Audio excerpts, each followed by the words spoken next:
Thank you, Mr. Chairman, and I'd like to thank the panel of people here to testify today for being here. I think there's one thing we can all agree upon, and that is that our entire immigration system is broken. While the humanitarian and security crisis at our southern border made headlines for months just less than a year ago, nothing has gotten done on comprehensive immigration reform since the majority in this chamber has lost their focus. While I've dealt with the topic we are discussing today in the House Oversight and Reform Committee, multiple times, this issue of immigration reform generally belongs in the Judiciary Committee. So we've dealt with it many times. It belongs in the Judiciary Committee. What's the House Judiciary Committee doing today? Holding another impeachment hearing.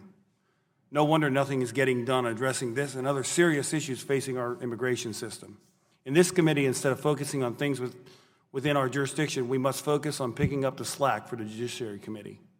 While the topic of today's hearing is concerning the harmful effects of our broken immigration system, this committee has jurisdiction over a number of other areas that need to be addressed.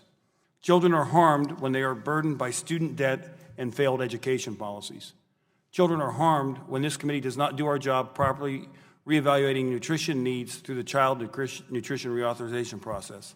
Children are harmed when they need prescription drugs and their families cannot afford them. Those are all things that can be addressed in a bipartisan manner in this committee, but not doing so is another opportunity cost of impeachment. Again, I believe most of us agree that immigration reform is needed, but that is not within the scope of this committee. Mr. Metcalf, I just wanted to follow up on something in your testimony that I read and saw, and I want to make sure that I'm clear on this.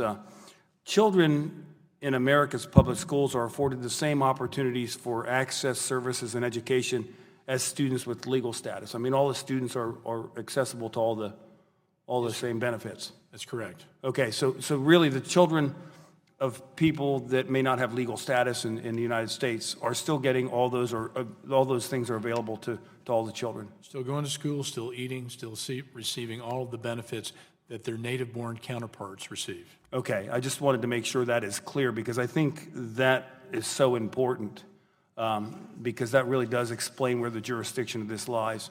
The distractions of the Judiciary Committee and the lack of the majority of this House to address these issues, which for a period of time they denied, has really had a cost to our nation's children. And the other thing I would also say is a lost opportunity by Congress, since they're focused on other things, is children of our active duty military and our veterans are harmed when Congress doesn't pass the National Defense Authorization Act so that our people protecting our nation and our way of life have the resources they need to be safe. And I wonder what happens to those kids when they're worried about whether or not their mother or their father is going to have what they need to protect us here at home. With that, I yield back. Thank you.